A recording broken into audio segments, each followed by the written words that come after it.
Hey guys, so in today's video we will analyze EPAC durables. So पहले तो देख लेते हैं EPAC durables करता क्या है। EPAC ड्यूरेबल देखेंगे तो they are into your electronic manufacturing segment में प्रेजेंट है। मतलब आपका जो भी आपके जो एयर कंडीशनर्स हो गए, washing machine, refrigerator, all your electronic items जो होते हैं, आप देखो तो अराउंड यू टेलीविजन हो गए, तो they are into your manufacturing of that products and then these products they sell it to your जो भी कंपनीज हो गए, जो B2C कंपनीज लाइक योर जो इलेक्ट्रॉनिक रिटेलिंग में प्रेजेंट है। आपके वर्लपूल हो गया, ब्लू स्टार हो गया, पैनासोनिक हो गया, गोदरेज हो गया, डाइकिन हो गया, एसी के वोल्टास हो गया, मतलब ऑल दिस प्लेयर तो उनको जो सप्लाई करते हैं। PG Electroplast is also one of the competitor and amber enterprise करके भी एक कंपनी है, that is into this electronic EMS वाला जो सेगमेंट है, वहाँ पे इलेक्ट्रॉनिक मैन्युफैक्चरिंग स्पेस में प्रेजेंट है। तो अगर मैं देखूँ ना तो ईपैक ड्यूरेबल का they have around 3 manufacturing facilities है। एक देहरादून में, एक आपका राजस्थान में एंड एक आंध्र प्रदेश में। तो they claim that they are the second largest RAC ODM। ODM is basically और ओरिजिनल डेवलपमेंट मैन्युफैक्चरर। तो सेकेंड RAC इज बेसिकली और रूम AC, मतलब ये जो आपके जो विंडो AC, स्प्लिट AC हो गए, कैसेट AC हो गए, फिर टावर AC हो गया, मतलब ऑल टाइप्स ऑफ जो ACs होते हैं। एंड उनका देखेंगे तो दो सेगमेंट है। एक आपका रूम AC एंड कंपोनेंट्स, जो RAC and components that contribute to around 81% of the revenue.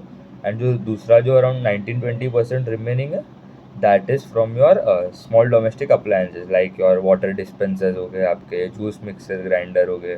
तो वहाँ से अराउंड रिमेनिंग 18-19% आता है। अभी इनका प्रोडक्ट्स देखेंगे तो AC वाला जो कंपोनेंट्स वाला जो सेगमेंट है, मतलब वो इंडोर आउटडोर यूनिट वाले जो बनाते हैं, सेम एज PG इलेक्ट्रोप्लास्ट। फिर आपके एयर कूलर्स हो गए। फिर कंपोनेंट्स वाला जो है उसमें आपका हो गया, आपका PCB आ गया, प्रिंटेड सर्किट बोर्ड। फिर कॉइल्स, मोटर्स, हीट एक्सचेंजर्स हो गए। एंड अभी दूसरे सेगमेंट्स में भी एंटर करने वाला है, मतलब अपकमिंग प्रोडक्ट्स लाइक योर आपके एयर फ्रायर्स हो गए, हेयर ड्रायर्स हो गए, वो साइड, मतलब वो उसमें भी they are going to enter. फिर आपके वॉशिंग मशीन, जो फ्रंट लोड वॉशिंग मशीन होते हैं, वहाँ पे भी एंटर करना है। उनका उनका उनका वॉशिंग मशीन वाला सेगमेंट इज़ वेरी लेस, तो वो वहाँ पे भी अभी एक्सपांड करना चालू कर रहे हैं। तो अभी उनके नंबर्स पे आते हैं, ठीक है। उनका sales growth for Q2 was around 112%, मतलब बहुत ही अच्छा ग्रोथ था। Compare to your PG Electroplast that grow around 46%। And आपका Amber Enterprise that grow around 85-90%, 87-80% 80-90% के आसपास था उनका ग्रोथ। फिर इनका EBITDA दैट ग्रो अराउंड 25%, मतलब उतना ठीक है, मतलब उतना कुछ अच्छा ग्रोथ तो नहीं था EBITDA में। एंड पैट डी ग्रो हो गया, मतलब लॉस ही रिपोर्ट किया, लॉस वाइडन हो गया एक्चुअली। तो अभी अराउंड 85 करोड़ का लॉस रिपोर्ट किया। लास्ट ईयर YOY देखूँ तो दैट वाज 61 करोड़ का लॉस, मतलब ऑपरेटिंग लेवरेज तो गया। Whereas PG electronic got operating leverage as well. Around उनका जो पैट था that grow around 100%। Amber enterprise को भी अराउंड ऑपरेटिंग लेवरेज तो मिला ही था, अराउंड 100% का ही था उनका भी पैट का ग्रोथ। तो इनका मार्जिन तो देख लेते हैं। EBITDA margin is very less, it is around 2.55% versus 4.32% YOY, मतलब वो भी कम हुआ है। एंड पैट मार्जिन तो मतलब लॉस रिपोर्ट कर दिया, तो that was around -2.5% versus -3.4% YOY देखेंगे तो। इस लोग ने एक one of the reason for reporting loss was basically, ये तो देखेगा ना पूरा ये सीजनल बिजनेस होता है। तो इनके Q1 and Q4 is the best quarters देखेंगे तो। Q2 Q3 मतलब उतना अच्छा नहीं होता है, क्योंकि Q2 बेसिकली और आपका जो रेनी सीज़न होता है, उसमें मतलब AC का यूज़ होता है, पर कम होता है। फिर विंटर सीज़न में भी थोड़ा कम होता है, पर वो फेस्टिव सीज़न होता है इसलिए थोड़ा बढ़ जाता है। तो देखें तो Q1 Q4 is the best, उसके बाद Q3 आता है, उसके बाद Q2 आता है। तो सबसे लोएस्ट कॉन्ट्रीब्यूशन Q2 में आता है। In spite of that they grew around 112%, तो मतलब ये तो बहुत ही अच्छा था ग्रोथ। एक अच्छा है कि उनका सेल्स ग्रोथ आ रहा है, मतलब कभी ना कभी तो आ ही जाएगा। अगर अगर ऐसा होता है around growth was around 10% sales का ग्रोथ, एंड फिर ऑपरेटिंग लेवरेज मिलके भी क्या फ़ायदा, अराउंड 5-10% का सेल्स ग्रोथ, उसके बाद अराउंड 30% का पैड ग्रोथ, तो मतलब ठीक है, अच्छा है, but for the short term. But आगे जाके तो कभी ना कभी तो sales sales is very important. कब देखेंगे तो फॉर ऑल द कंपनीज, कोई भी सेक्टर में आप जाओ, बैंकिंग में जाओ तो आप AUM ग्रोथ देखते हो, सेल्स देखते हो। इस नॉर्मल जो कंज्यूमर कंपनी होती है उसमें सेल्स ग्रोथ देखते हो। एंड उन्होंने उनका जो एक one of the reason was that उनका जो कैपेसिटी यूटिलाइजेशन था ना आंध्र प्रदेश में, जो उनका जो मैन्युफैक्चरिंग फैसिलिटी है वो अंडर यूटिलाइज हो गया, तो अराउंड 10% ही यूटिलाइज किया उन्होंने।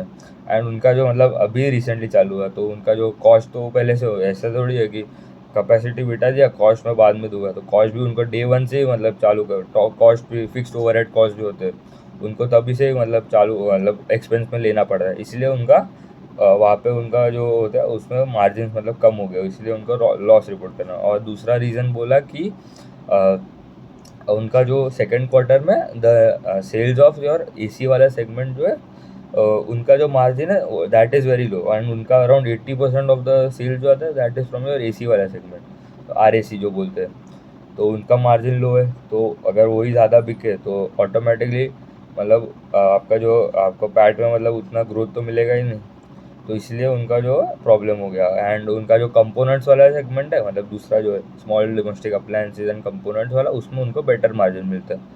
तभी वो भी बोला कि अभी नेक्स्ट क्वार्टर में Q3 में we are reducing the dependency on AC R A C वाला segment, and we are expanding. इन्होंने वॉशिंग मशीन वाला भी मतलब नए अपकमिंग प्रोडक्ट्स में डाला है, वो भी देखना पड़ेगा। एंड कंपनी का गाइडेंस है इन नेक्स्ट 5 years मतलब बाय FY 2030 तक they want their sales to reach around $1 billion, तो अराउंड 8,400 करोड़ का रेवेन्यू आता है। अगर मैं CAGR भी कैलकुलेट करूँ तो दैट कम्स टू अराउंड 45% के आसपास, मतलब बहुत ही अच्छा ग्रोथ रेट दिया है, मतलब रेवेन्यू का गाइडेंस दिया फॉर नेक्स्ट 5 years का दे दिया। एंड दिस ईयर अगर देखूँ तो they have given a target for FY 2025 versus FY 2024 to grow their sales by around 50% plus, तो वो भी बहुत ही अच्छा है। All the companies in this segment are growing around 40%, तो मिनिमम ग्रोथ है। Amber Enterprise is growing around 40, PG Electroplast का गाइडेंस इज अराउंड 45% के आसपास, 55% का गाइडेंस दिया उन्होंने, इन्होंने भी 50% प्लस का गाइडेंस दिया। एंड ये पूरा इंडस्ट्री जो है that is growing around 25 to 30%, तो ये भी देखना पड़ेगा, क्योंकि ये जो बड़े अभी जो गवर्नमेंट भी मतलब फोकस कर रहा है, ये मेक इन इंडिया वाला सेगमेंट हो गया, PLI स्कीम्स लॉन्च कर रहे हैं, उनको केपेक्स में मतलब सब्सिडीज़ प्रोवाइड कर रहे हैं, मतलब कॉस्ट थोड़ा कॉस्ट थोड़ा गवर्नमेंट फंड करेगा, एंड थोड़ा कॉस्ट उनको फंड करना पड़ेगा, मतलब अराउंड 50% फंडिंग जो आता है आपका केपेक्स का वो गवर्नमेंट दे रहा है, तो वो भी अच्छा है।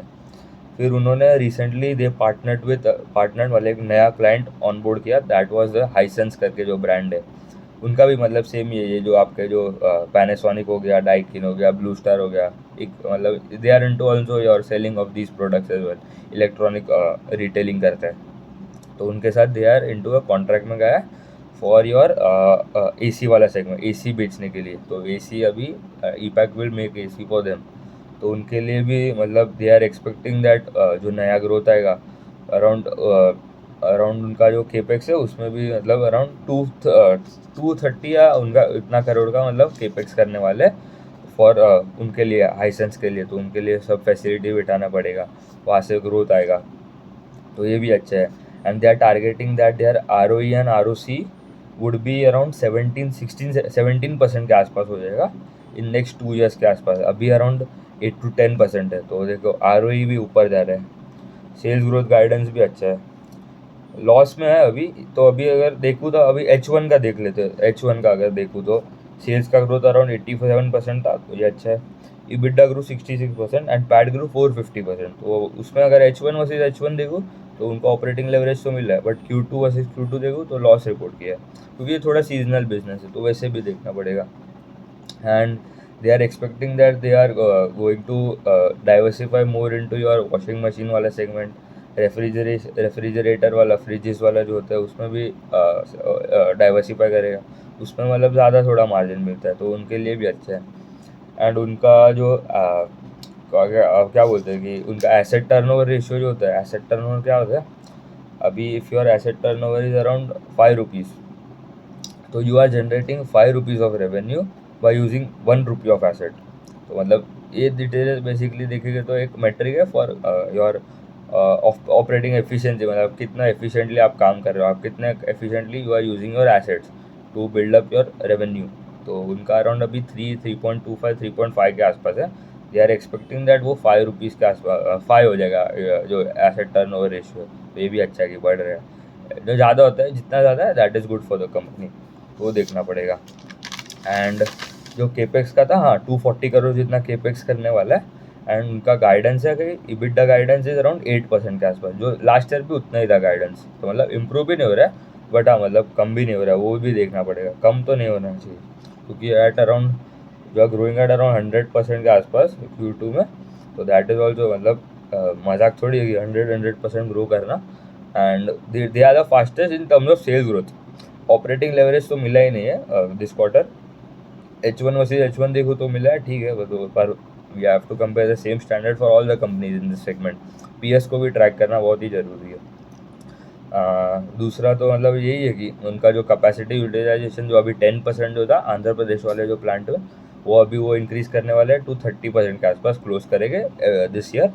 एंड दे आर टारगेटिंग वो 60% के आसपास हो जाएगा बाई एंड ऑफ FY26। तो कैपेसिटी यूटिलाइजेशन बढ़ रहा है, आपका सेल्स ग्रोथ भी अच्छा आ रहा है, 50% का गाइडेंस दिया है, ROE एंड ROC नंबर्स भी इम्प्रूव होने वाले आगे जाके, मार्जिन्स भी अराउंड 8% के आसपास रहने वाले हैं। और अगर वो नए सेगमेंट में जाते हैं, वॉशिंग मशीन वाला मतलब वो अच्छा करता है, तो थोड़े इम्प्रूव भी हो सकते हैं आगे जाके। तो मतलब अच्छा कंपनी है, ग्रोथ अच्छा है, you have to track the upcoming result. Q3 आएगा तभी भी देखना पड़ेगा कि क्या सीन है।